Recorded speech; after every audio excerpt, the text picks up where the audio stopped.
ओम नमः शिवाय। शिव पुराण श्री रुद्र संहिता द्वितीय खंड 38वां अध्याय दधीची शुभ विवाद।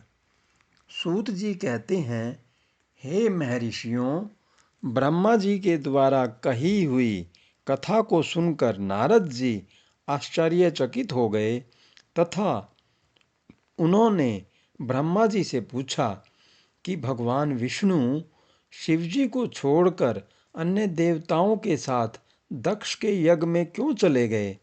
क्या वे अद्भुत पराक्रम वाले भगवान शिव को नहीं जानते थे? क्यों श्री हरि ने रुद्रगणों के साथ युद्ध किया? कृपया कर मेरे अंदर उठने वाले इन प्रश्नों के उत्तर देकर मेरी शंकाओं का समाधान कीजिए। ब्रह्मा जी ने नारद जी के प्रश्नों के उत्तर देते हुए कहा, हे मुनिश्रेष्ठ नारद, पूर्व काल में राजा शुभ की सहायता करने वाले श्री हरि को दधीची मुनि ने शाप दे दिया था, इसलिए वे भूल गए और दक्ष के यज्ञ में चले गए। प्राचीन काल में दधीची मुनि महातेजस्वी राजा शुभ के मित्र थे, परंतु बाद में उन दोनों के बीच बहुत विवाद खड़ा हो गया। विवाद का कारण मुनि दधीची का 4 वर्णों ब्राह्मण, क्षत्रिय, वैश्य और शूद्र में ब्राह्मणों को श्रेष्ठ बताना था, परंतु राजा शुभ, जो कि धन वैभव के अभिमान में डूबे हुए थे, इस बात से पूर्णतः असहमत थे। शुभ सभी वर्णों में राजा को ही श्रेष्ठ मानते थे। राजा को सर्वश्रेष्ठ और सर्व वेद में माना जाता है, यह श्रुति भी कहती है। इसलिए ब्राह्मण से ज़्यादा राजा श्रेष्ठ है। हे दधीची, आप मेरे लिए आदरणीय हैं। राजा क्षु के कथन को सुनकर दधीची को क्रोध आ गया। उन्होंने इसे अपना अपमान समझा और शुभ के सिर पर मुक्के का प्रहार कर दिया। दधीची के इस व्यवहार से मद में चूर शुभ को और अधिक क्रोध आ गया। उन्होंने वज्र से दधीची पर प्रहार कर दिया। वज्र से घायल हुए दधीची मुनि ने पृथ्वी पर गिरते हुए योगी शुक्राचार्य का स्मरण किया। शुक्राचार्य ने तुरंत आकर दधीची मुनि के शरीर को पूर्ववत कर दिया। शुक्राचार्य ने दधीची से कहा कि मैं तुम्हें महामृत्युंजय मंत्र प्रदान करता हूँ। त्र्यंबकम यजामहे, अर्थात हम तीनों लोकों के पिता भगवान शिव, जो सूर्य, सोम और अग्नि तीनों मंडलों के पिता हैं, सत्व, रज और तम आदि तीनों गुणों के महेश्वर हैं, जो आत्म तत्व, विद्या तत्व और शिव तत्व, पृथ्वी, जल व तेज सभी के स्तोत्र हैं, जो ब्रह्मा, विष्णु और शिव तीनों आधारभूत देवताओं के भी ईश्वर महादेव हैं, उनकी आराधना करते हैं। सुगंधिम पुष्टिवर्धनम, अर्थात जिस प्रकार फूलों में खुशबू होती है, उसी प्रकार भगवान शिव भूतों में, गुणों में, सभी कार्यों में, इंद्रियों में, अन्य देवताओं में और अपने प्रिय गणों में क्षार भूत आत्मा के रूप में समाये हैं। उनकी सुगंध से ही सबकी ख्याति एवं प्रसिद्धि है।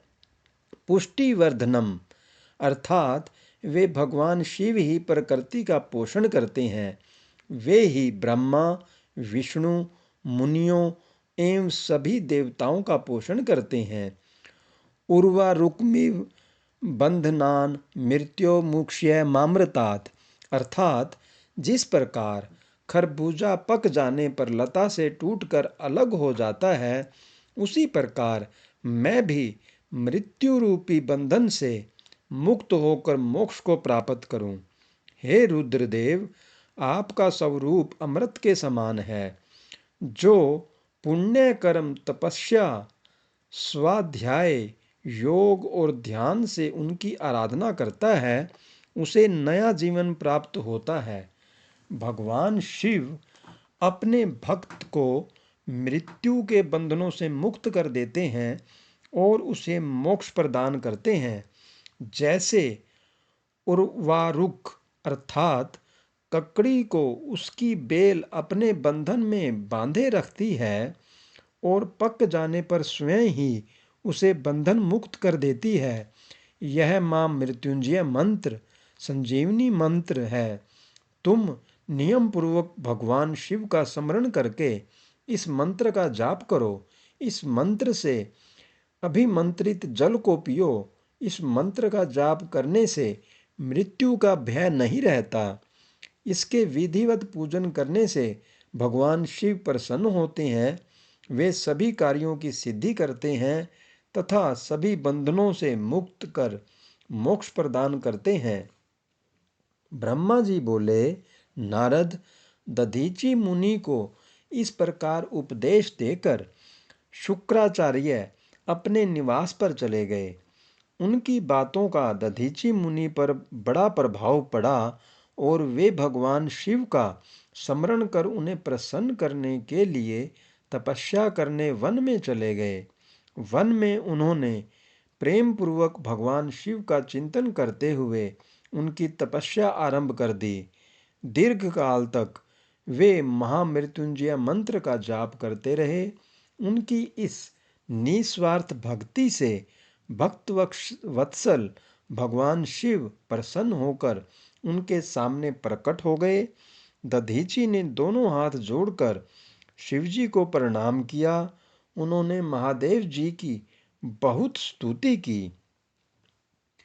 शिव ने कहा, मुनि श्रेष्ठ दधीची, मैं तुम्हारी इस उत्तम आराधना से बहुत प्रसन्न हूँ। तुम वर मांगो, मैं तुम्हें मनोवांछित वस्तु प्रदान करूँगा। यह सुनकर दधीची हाथ जोड़े नतमस्तक होकर कहने लगे, हे देवाधिदेव करुणा निधान महादेव जी, अगर आप मुझ पर प्रसन्न हैं तो कृपा कर मुझे 3 वर प्रदान करें।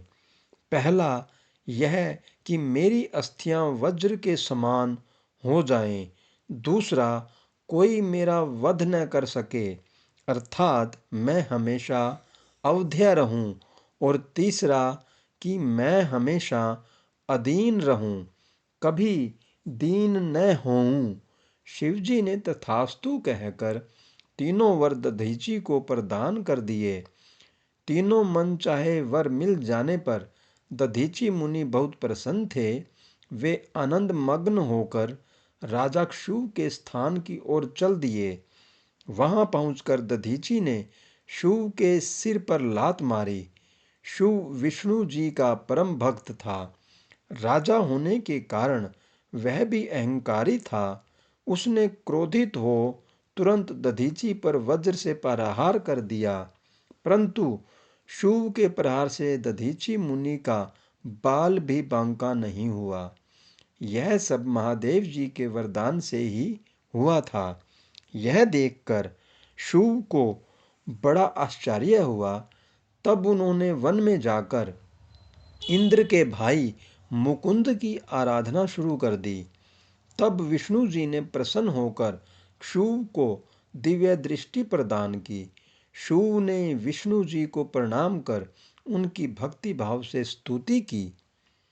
तत्पश्चात शिव बोले, भगवान मुनि श्रेष्ठ, दधीची पहले मेरे मित्र थे, परंतु बाद में हम दोनों के बीच में विवाद उत्पन्न हो गया।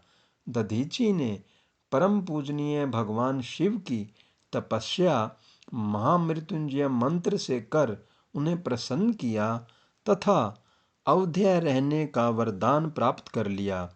तब उन्होंने मेरी राजसभा में मेरे समस्त दरबारियों के बीच मेरा घोर अपमान किया। उन्होंने सबके सामने मेरे मस्तक पर अपने पैरों से आघात किया। साथ ही उन्होंने कहा कि मैं किसी से नहीं डरता। भगवान मुनि दधीची को बहुत घमंड हो गया है।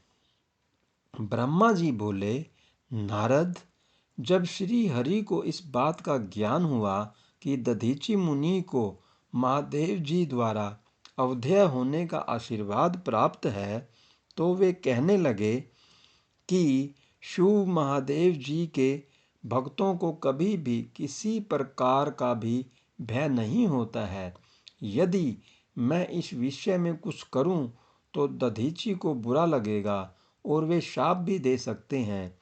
उन्हीं दधीचि के शाप से दक्ष यज्ञ में मेरी शिवजी से पराजय होगी। इसीलिए मैं इस संबंध में कुछ नहीं करना चाहता, परंतु ऐसा कुछ जरूर करूँगा जिससे आपको विजय प्राप्त हो।